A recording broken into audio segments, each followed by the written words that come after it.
Hey guys, so it's time to do a quick little video here with the Nexus 6 versus the Nexus 5, and just quickly look here at these two phones, the key differences here. So we do have them both up and running over here, and yeah, I do have CyanogenMod here on the Nexus 6, which is slightly tweaked to get a better stock experience here of Android, like in here in the multitasking, we can just tap on one button to close down everything. You also do have some other tweaks, like when you power down the device, you have more options. Instead of just power off, reboot, different profiles and CyanogenMod profiles. You can also see here how I have added some customizations up here at the top, changed the battery icon, and I also added battery percentage. And there are also some other additions overall. You can see I can change brightness here by swiping up here. So that's very, very nice overall. But let's go over some other things as well. I mean, obviously it's bigger than the Nexus 5, but it also feels more premium here. This Nexus 6 here, but it's too weird in some aspects, because this was one of those weird things that I didn't think about when I bought the device, that it would be a spinning phone.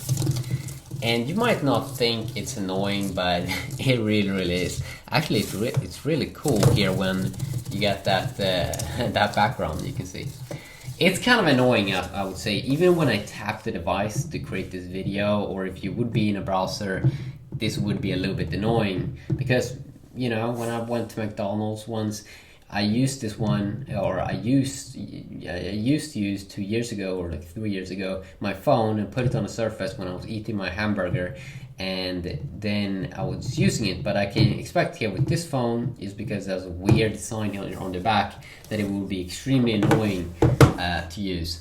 Now, on the other hand, this one has a way more premium build than Nexus 6, like aluminum or metal, something on the sides, which feels extremely sexy. Camera there layout, versus the very ugly plastic design here that we do get on the Nexus 5. What both of these two share as well is that both gets very dirty. I mean, both get super dirty. I think I'm not sure why they picked these materials. I think they can do way better, but the camera looks way better here on the Nexus 6 as well. But I'm not sure how they were thinking with the Nexus 5. It looks so ugly. It's crazy how ugly it is, I think, personally. But yeah, it definitely feels more premium. The buttons also no like weird plastic here on the Nexus 6, which is extremely nice. If you look at it specs wise as well, obviously you're gonna get some more juice inside of the Nexus 6. You're gonna get like a better camera, better CPU and things like that. We probably can take a quick look at it here. If we just go and search for Nexus 5, and then we can do a quick little comparison here versus the Nexus 6.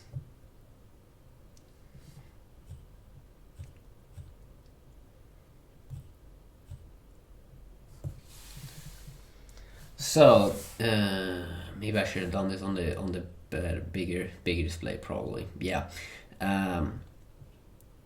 But weight, you can kind of see here 184 grams on the Nexus 6 versus 130 grams here on the Nexus 5. 5-inch here, True HD IPS Plus versus AMOLED. So this is more like Samsung display technology in here, even though both looks very good. You get a Quad HD resolution display here, so higher pixel density. Gorilla Glass 3 on both these two devices, so nice there on both. 30 megapixel camera on this one, 80 megapixel camera on the Nexus 5. Both take probably decent pictures for most of your needs. Didn't they list the processor? Yes, they do. So Snapdragon 800 here, quad-core 2.3 GHz inside of the Nexus 5, Adreno 330 GPU. You get some added things here like Snapdragon 805, which is like the best chipset from 2014, and a little bit higher clock here, 2.7 GHz, Crate 450, and a new Adreno 420 GPU. Are you going to notice that of a big difference in most things you do? No, you're not going to. Even I'm not even sure if there's going to be a single app that is going to be different. Maybe in some app, but I mean the Nexus 5 still stands up very good. Something worth to be saying here also about the Nexus 5, Nexus 6 is it's not that big that I thought it would be. I'm very experienced with all of the Note phones, and I didn't really think that this was that of a big step up. It still feels very nice, and I mean, it's kind of like iPhone 6 Plus size as well, so if you can use that one, you're probably not going to have a major issue with this one. Motorola phone here versus the LG that produced the first or the Nexus 5. So yeah, there are some differences there. Definitely let me know if there is anything specific. This is a quick little video here comparing some specs wise and stuff like that. But I mean, the Nexus 5, even they're gonna stop producing right now.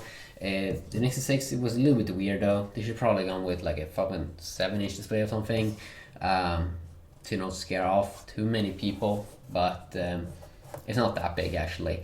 Of course, UI wise, these are gonna be very similar, and because that's the thing with the Nexus lineup, that they do share a lot of similarities. So yeah, quick little video here talking a little bit. You can see here, this is annoying, I think. It's weird. But yeah, hopefully you enjoyed, and peace out. I might do some gaming comparisons, then let me know what kind of games, and you just have an awesome day.